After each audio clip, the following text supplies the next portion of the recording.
বাংলার নদী মাঠ ভাটফুল ঘুঙুরের মতো তার কেঁদেছিল পায়। জীবনানন্দ দাশ চমৎকার লিখেছেন ভাটফুল নিয়ে। এর বোটানিক্যাল নাম হচ্ছে ক্লেরোডন্ড্রাম ইনফরচুনেটাম। বাংলা একে ভাট বলে, কেউ বন ভাট বলে, বিভিন্ন নামে এটা পরিচিত। সাধারণত ঝোপঝাড়ের মতো হলেও এর ভেতরে লুকিয়ে আছে দারুণ কিছু বৈশিষ্ট্য। চলুন সহজ করে আজকে এর বৈশিষ্ট্যগুলি একটু দেখে নিই। চমৎকার সুগন্ধিযুক্ত। বেশ মজার ব্যাপার হলো, এই গাছের ইপিথেট অংশের নামটি হচ্ছে ইনফরচুনেটাম, অর্থাৎ অভাগা বা অশুভ একটা উদ্ভিদ। আগে গ্রামাঞ্চলে এমনটাই মনে করা হতো, কিন্তু এই গাছ বাড়ির কাছে থাকলে অনেকে মনে করতো অমঙ্গল হয়, কিন্তু বাস্তবে এটি বেশ গুরুত্বপূর্ণ ঔষধি, শক্তিশালী ঔষধি গুণসম্পন্ন একটি উদ্ভিদ। প্রাকৃতিক ঔষধের ভাণ্ডার হচ্ছে এই ভাট।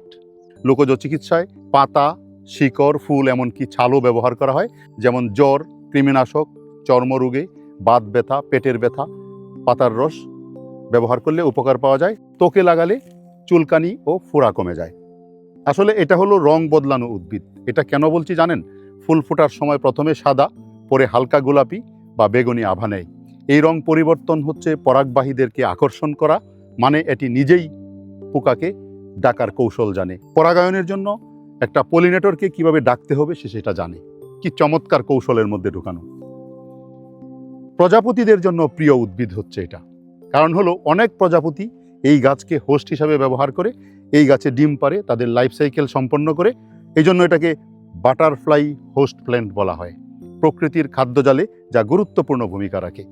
বর্তমানে আধুনিক গবেষণায় এটা প্রমাণিত যে এর মধ্যে প্রচুর পরিমাণে ফ্ল্যাভোনয়েডস, অ্যালকালয়েডস, স্যাপোনিন, অ্যান্টিঅক্সিডেন্ট আছে, যা প্রদাহ কমাতে ও জীবাণু দমনে সাহায্য করে। সব মিলিয়ে যেটাকে আগে অশুভ বলা হতো, সেটাই আসলে প্রকৃতির এক ছোট্ট ঔষধের দোকান।